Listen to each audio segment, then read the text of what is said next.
Christmas Carol Catastrophes, a podcast covering the oddest Christmas songs ever unleashed on an unsuspecting public. Best way to spread Christmas cheer is singing loud for all to hear. Let's all sing Deck the Halls.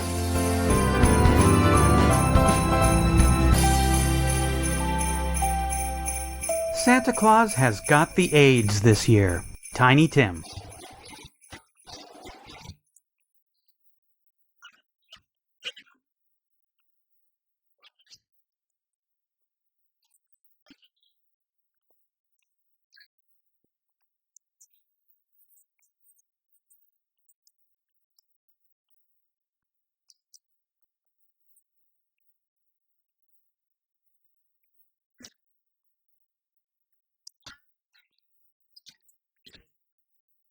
It is all fun and games until someone gets herpes. Hi, I am Eric Winsenson. And I'm Eric Paul Johnson. And some bad news about Santa.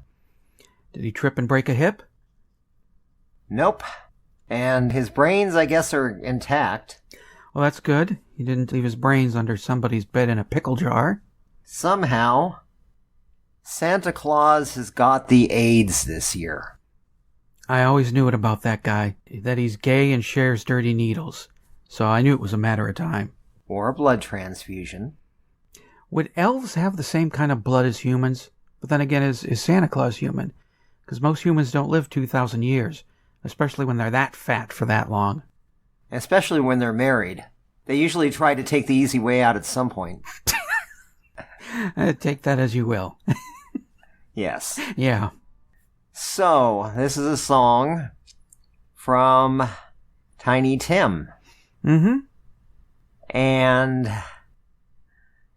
yeah, just from the title of the song, we already know somebody made a big, big mistake. Yeah. Not Santa, No. but Tiny Tim. Yeah.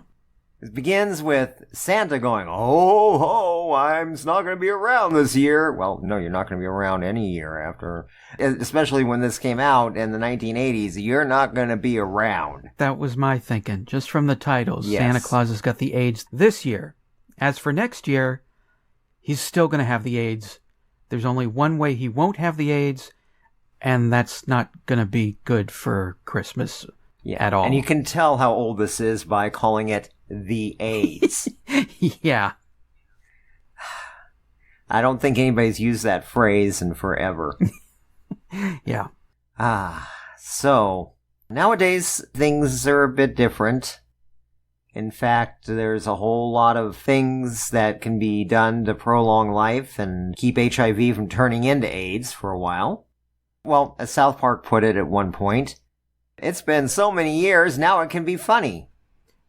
Especially since the episode where it was funny, this was before we knew that he was a kitty diddler. But it was Jared from Subway. Oh, okay. I was like, wait. The episode was Jared has AIDS. Oh, I was like, wait. Tiny Tim? No. Okay. No. Tiny Tim has never touched any child that anybody knows of, and I doubt he ever did. Yeah. He was just a weirdo. Normally weirdos don't touch children. It's the people who act all straight and everything you gotta worry about. Well, Rolf Harris is kind of a borderline case on that one. But anyway, South Park did an episode where I think it was, I'm trying to remember if it was 25 years that Now It's Funny. And it was called Jared Has AIDS. Basically, Jared was talking his usual Subway stuff, and the real reason he kept in shape was because he had AIDS, otherwise known as people to help him out with keeping in shape. But they put it that way, so basically, everybody wanting to get in shape, and the kids wanting to get in shape, saying, "Hey, let's get AIDS." I mean, are they talking about the disease? Or are they talking about the diet pill that stopped being called AIDS sometime in the mid-'80s? No, they're talking about personal trainers. As in, you've got AIDS to keep you well. Okay. You got people aiding you. Right. See, in that way, sure. Yeah. Because it's misinterpreting the word into something else. However, I don't think there's any misinterpreting in this. I don't think Santa's got bodybuilders or coaches helping him get through the winter so he can live another 2,000 years. No. No. But that's the point, is that this came out when we were still trying to get a grip on it. Mm-hmm. When everybody still thought it was a gay disease. People are starting to think, oh, okay, it's also a junkie disease, so if I stay away from gays and junkies, well, I mean, unless you're having gay sex, which means you're probably just a little bit gay if you're having gay sex. But no, a lot of people died of it because of blood transfusions. Isaac Asimov was one of those. Oh, I didn't know that. They didn't come out right away and say it was AIDS because of the stigma of it at the time. Right. But it was from a blood transfusion. One time he went in for surgery or something, and that's what ended up killing him. Yeah, as we're recording this in May 2024, I just heard a story about something in England, some sort of settlement that went on because in the 80s, people accidentally got AIDS from blood transfusions, and yes, and now the families are getting some sort of money from the oopsie doodle that they made in the 80s. I don't know exactly if any of that's happened here too much, but if it did, it's long past. Yeah. But AIDS had a horrible stigma around it. I mean, especially since there's a line in here that says, everybody better stay away. Yeah.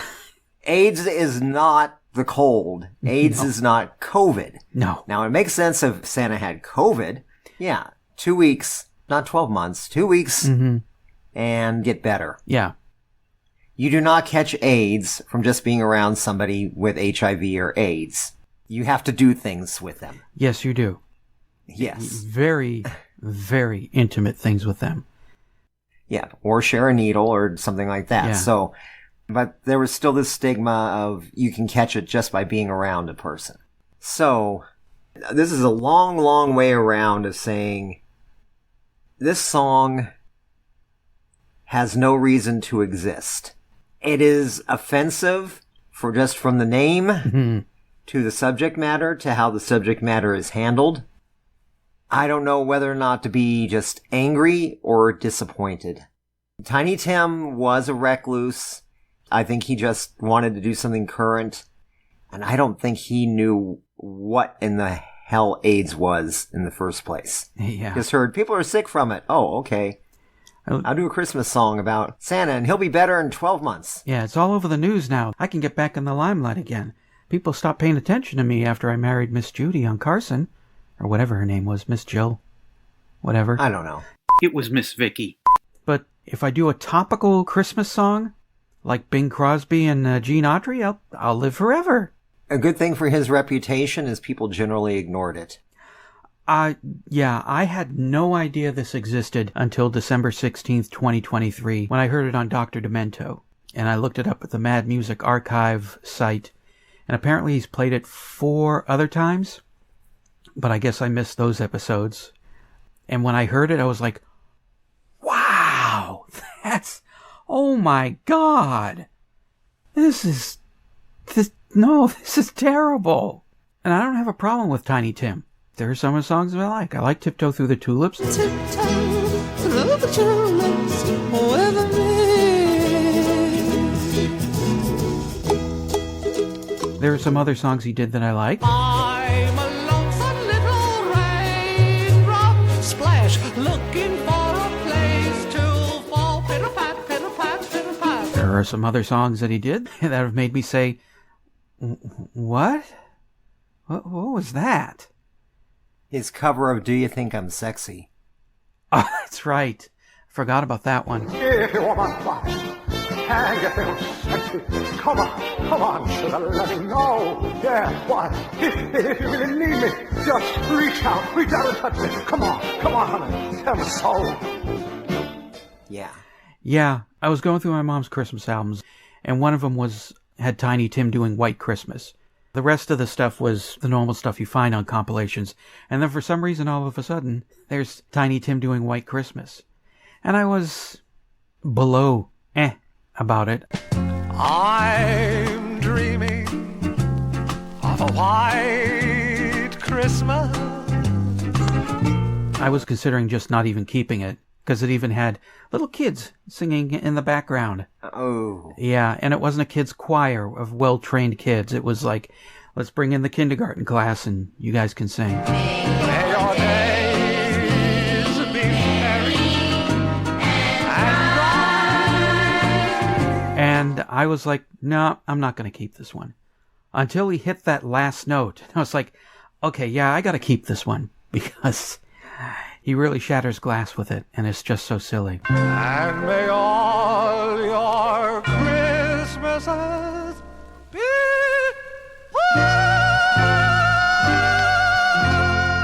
But this one, holy crap. I mean, in Tiny's defense, he said he wrote it in 1981 or 1980, but I don't, from what I've been hearing for the last 40-something years, it really didn't come out until 1981 that what AIDS was. I think before that they weren't quite sure what it was, but it wasn't good. Yeah, they called it GRID. That's right, yeah. Gay-related immunodeficiency disease. I'm not kidding. That's what it stood for. That's... Okay. Yes. That's sort of like saying black people have a special disease for it and they call it colored people bad cells or something. Okay, I could probably let that slide. But I mean, you know, I was 12 in 1981. It didn't take long before it was all over the news. By 13 or 14, definitely heard about it. I definitely knew what it was. One of the reasons why Weird Al is such a not just a parody, but a songwriting genius, is that when he comes up with a subject for a song, he researches the hell out of it. And I understand that's easy to do since the internet came along, but there's a big bulk of Al's career that existed before the internet. And I'm going to think it might not be too hard for Tiny Tim to see what's involved with AIDS. I mean, go to the library, get a medical journal, find a doctor and ask one. Ask your doctor when you go in for your thyroid condition that's making you so giant, or whatever. I'm thinking about writing a song where Santa Claus gets AIDS. What's involved with AIDS? But instead, he seems to think, in 1981, that it's like just having a cold. Oh, boy, this is annoying. I mean, it's laying me up in bed and it's bad, but, you know, a week or two, I'll be right as rain. I'll be up and dancing around, and the whole world will be sunshine and lollipops. He's got doctors, I'm sure he's got Sudafed, and NyQuil and Dayquil, and he'll just ride this out, and Santa Claus will be back next year. No. Not in 1981, not in 1985, not ever during the 80s, and I'm going to say, well, I mean, even still today, if you got AIDS, you're going to die. They do have drugs now. You take a big drug jambalaya of drugs, and it'll slow its progress, but the end result is still not bouncing back and delivering gifts all over the world again like nothing happened. You're dead. You're going to die. There's no out for that. Even Santa's gingerbread magic isn't going to save you or himself. Well, he can't even bring a cat back to life, so... Yeah. Of course, I don't know if that was a choice or if it's just gingerbread magic couldn't do it. I'll leave that for that song to figure out. So, yeah, this is just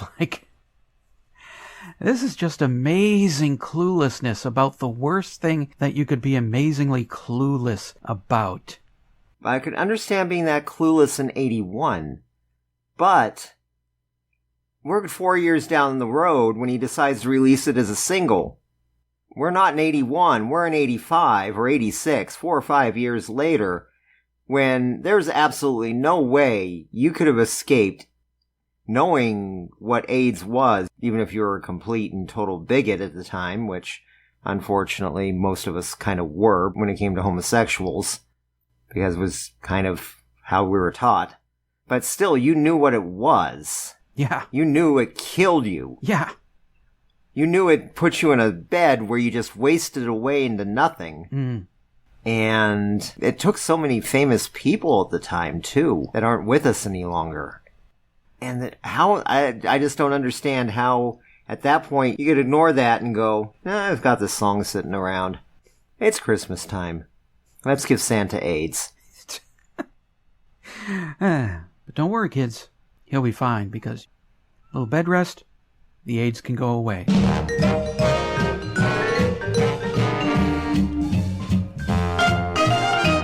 miles and miles of aisles, most convenient shopping downtown. Lots of parking space. Space the latest rage. Do your Space Age shopping downtown.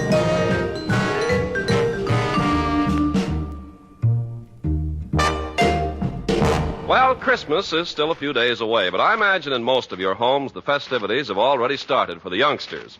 Yes, with the kids on vacation, there are probably plenty of parties and occasions when friends drop in. And that calls for a well-filled cookie jar. Yes, and a big bowl of popcorn now and then. So here's a tip. For cookies that fairly melt in your mouth, try making them with parquet margarine for the shortening.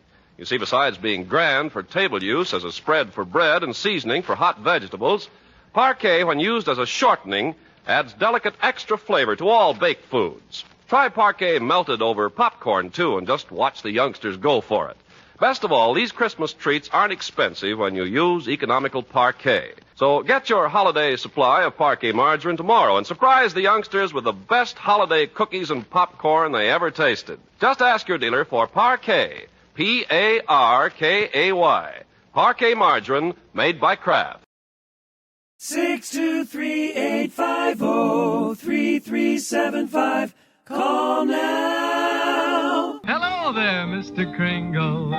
Ting-a-ling-a-ling-a-ling-a-ling. Got something to say about the song, the podcast, or have a bad Christmas memory to share? Then leave a message on the voicemail. And if we get enough messages, we'll play and respond to them in the post-Christmas wrap-up episode. You got 3 minutes before it cuts you off. Come on, children. Santa Claus is on the phone. I was overweight and looked terrible, but AIDS helped me lose 46 pounds. The AIDS diet plan helped me lose 28 pounds. AIDS helps control your appetite so you lose weight. Yet AIDS lets you taste, chew, and enjoy. And the appetite suppressant in AIDS is not a stimulant. AIDS helped me to lose 18 pounds, and it doesn't contain anything to make me nervous. Question: why take diet pills when you can enjoy AIDS? AIDS helps you lose weight without making you jittery. May the spirit of Christmas and the holidays be with you, your friends and your family. From the spirit of New England, WBC. So there's a line here, the reindeer all look blue. They know what he's going through.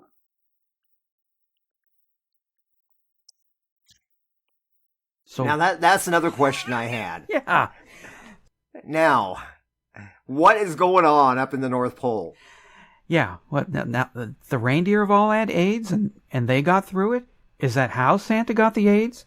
Was he messing around with AIDS-infected reindeers because Mrs. Claus was too busy managing the baking that day or something? So he had to get it on with someone, and there's a big old reindeer orgy going on. He was on Dancer, he was on Prancer, he was on Vixen, and... Yep. Yeah, I wondered about that line. Oh, they know what he's going through. No, they... What? I don't know. Do reindeer even get AIDS? No. Okay. So there's another medical inaccuracy in this song that I'm sure Tiny well researched before he thought, hey, wouldn't it be funny if Santa Claus got AIDS? I mean, I believe cats have their own HIV. Yeah, there's feline AIDS. There's a couple other animals that do. Reindeer? No. There hasn't been enough contact, I don't think, for that to pass over. Yeah. And I don't mean contact in a gross way. I mean just way diseases move from one to another. There you go, being reindeer phobic. And then there's the line where he's speaking as Santa. Don't cry for me. A doctor will cure me.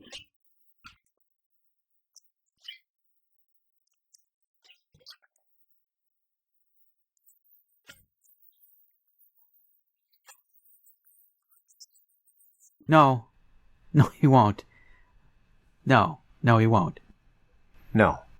Not unless the doctor has a time machine, goes back to before you, I guess, messed around with infected reindeer and prevented the whole thing from happening. But then we wouldn't have a song, would we? We wouldn't have this precious Yuletide, touching, heartfelt Christmas drama that turns out fine in the end, because a little NyQuil and Santa's good as new. Yeah, well, to tell you the truth, we could have done without this song. The world as a whole could have done without this. Yeah, I found audio on YouTube of Tiny talking about this song. And he said he wrote it before he knew anything much about AIDS. This song is not made to make fun of anybody. Was not made for humor, any sadistic humor.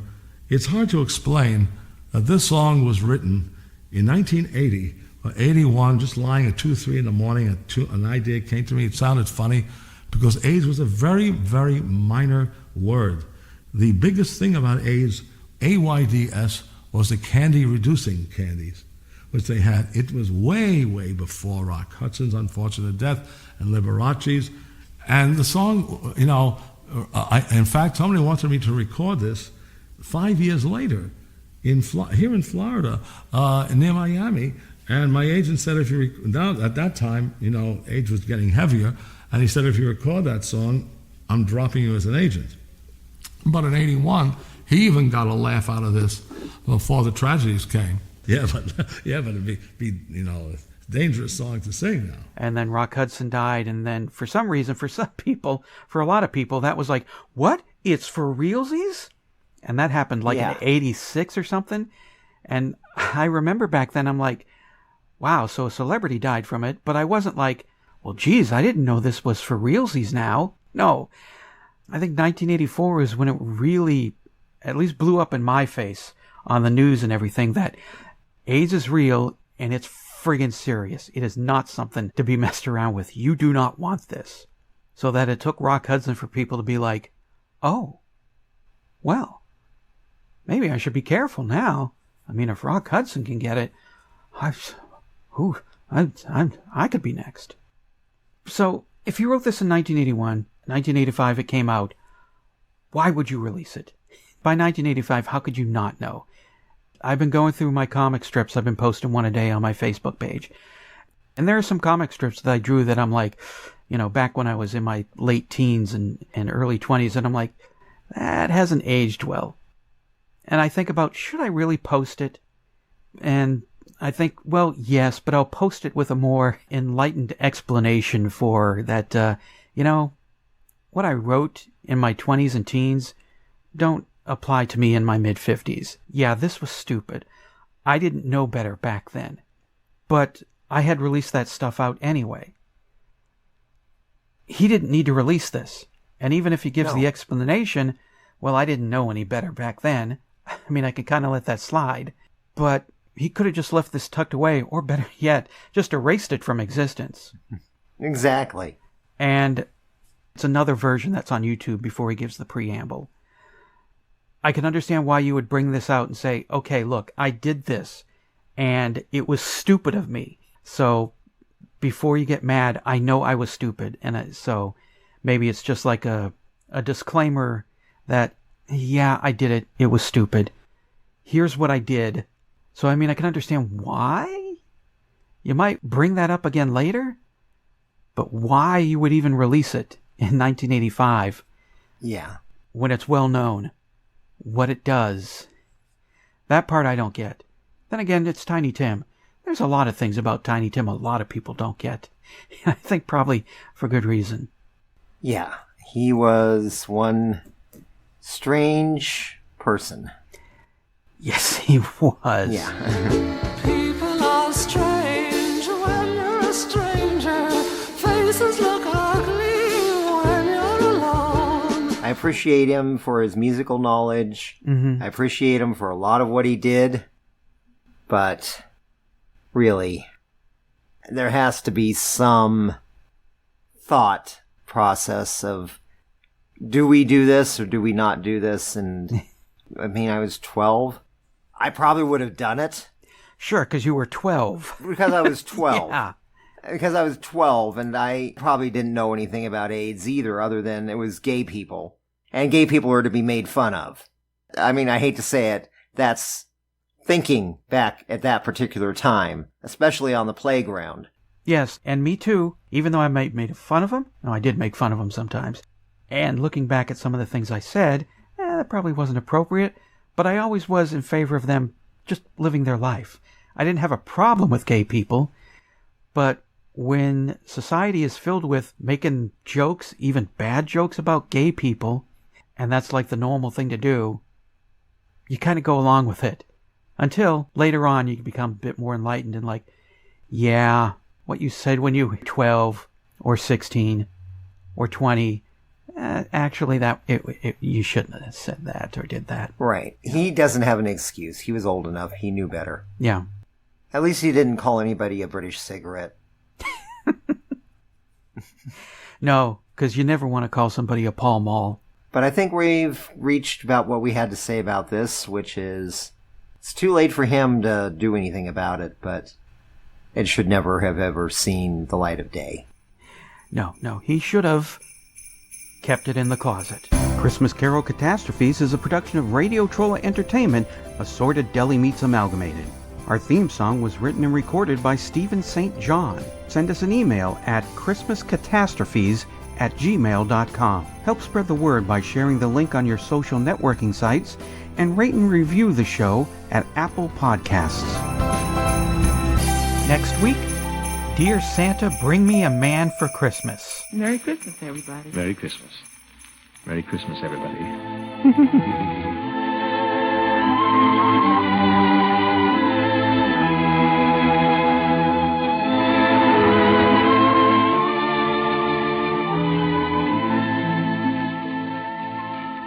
This program was brought to you with the good wishes of the Kraft Foods Company. This is NBC, the national broadcasting company.